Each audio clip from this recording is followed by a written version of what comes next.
O'tgan yillar davomida mamlakatimizda Umra ziyoratiga borish uchun mavjud bo'lgan navbatlar bekor qilinib, haj ziyoratiga ajratilgan kvotalar soni 5000 dan 15000 taga yetkazildi. Muborak haj va umra ziyoratini tashkil etish bo'yicha tizimli ishlar yo'lga qo'yildi. Maxsus komissiya tomonidan fuqarolardan arizalarni onlayn qabul qilish, rasmiylashtirish, tibbiy ko'rikdan o'tkazishdan tortib, ziyoratchilarni maxsus avialaynerlarda Saudiya Arabistoniga olib borish, emin-erkin ibodatlarni amalga oshirgach, uylariga olib kelishigacha bo'lgan tashkiliy ishlar komissiya tomonidan to'liq amalga oshiriladi. Bu minglab yurtdoshlarimizning azaliy orzularini ushlanishiga xizmat qilmoqda. Natijada yildan yilga ziyoratga boruvchilar soni ortib, joriy yilda birgina viloyatimizdan 1800 ga yaqin fuqarolarning muqaddas haj amallarini bajarishlari uchun imkoniyat yaratildi. Safarga jo'natishning dastlabki kuni Qo'qon shahri, Buvayda va Beshariq tumanlaridan 360 nafar yurtdoshlarimiz avvaldan tayyorlab qo'yilgan avtobuslarda Farg'ona shahriga olib kelindi. Haj ziyorati har bir mu'min musulmon uchun muqaddas amal hisoblanadi. Safarga otlangan yurtdoshlarimiz ham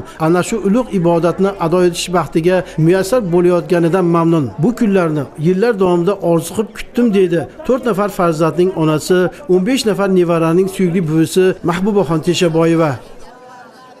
Bu yil menga qo'shaloq bayram keldi. Bunday sharoitlarni yaratib bergan prezidentimizga rahmat. Navbatim keldi, chaqirishdi.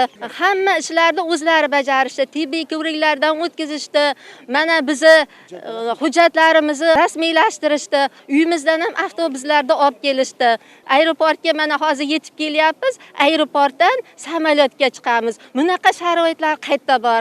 2026-yil haj mavsumiga nasibam qo'shilganiga avvalo Xudoga hamd va sanolar va yurtboshimizga juda katta rahmatlar, minnatdorchiliklar aytaman. 40 yil mobaynida oziq-ovqat sohasida ishlagan bo'lsam, har yili borarmikinman deb umid qilardim.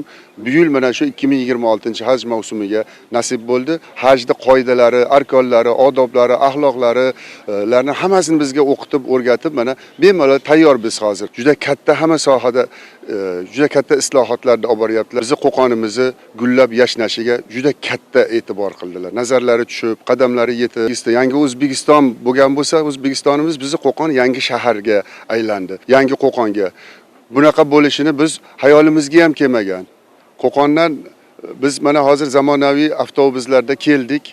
Konditsionerlari bor, sharoitlari bor, yumshoq. Biz yoshi katta, ulug' yoshi katta, men 80 ga kirganlar ham bor ichimizda. Hajga ketyaptilar. Ular hammalari duo qilishyapti.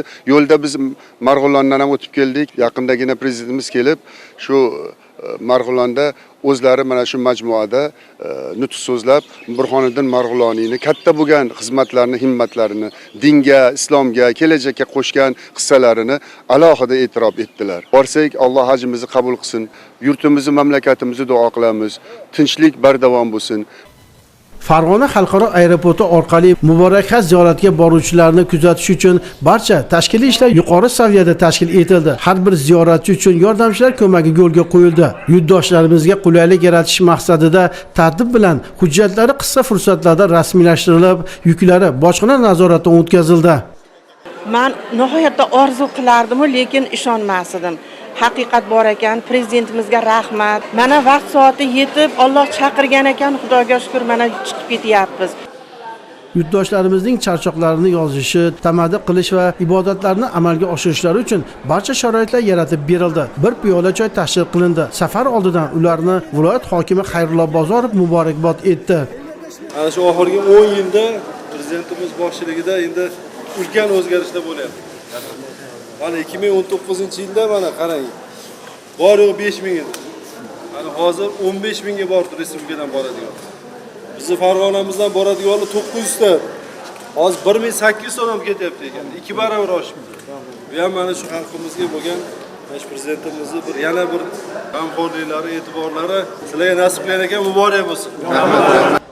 Ko'plab xonadonlarga xursandchilik, yurtdoshlarimiz qalbiga quvonch ulashgan, orziqib kutilgan damlar. Ulug' ziyorat oldidan qaysi bir yurtdoshimiz bilan suhbatlashmaylik, ularning qalbida ezgu maqsadlar, hojilik maqomi bilan zimmalariga katta mas'uliyat yuklanishi va ziyoratdan qaytgach o'zlari istiqomat qilayotgan mahallada ma'naviyat targ'ibotchisi sifatida yoshlar ta'lim tarbiyasida faol va jonkor bo'lishlarini ta'kidlashdi. Ma'lumot uchun aytib o'tish kerakki, joriy yilning 11-mayga qadar muborak haj ziyoratini amalga oshirish nasib etgan 1800 dan ziyod farg'onaliklar Farg'ona xalqaro aeroportidan Saudiya Arabistonining Madina shahriga ziyoratni amalga oshirish uchun yo'l oladilar.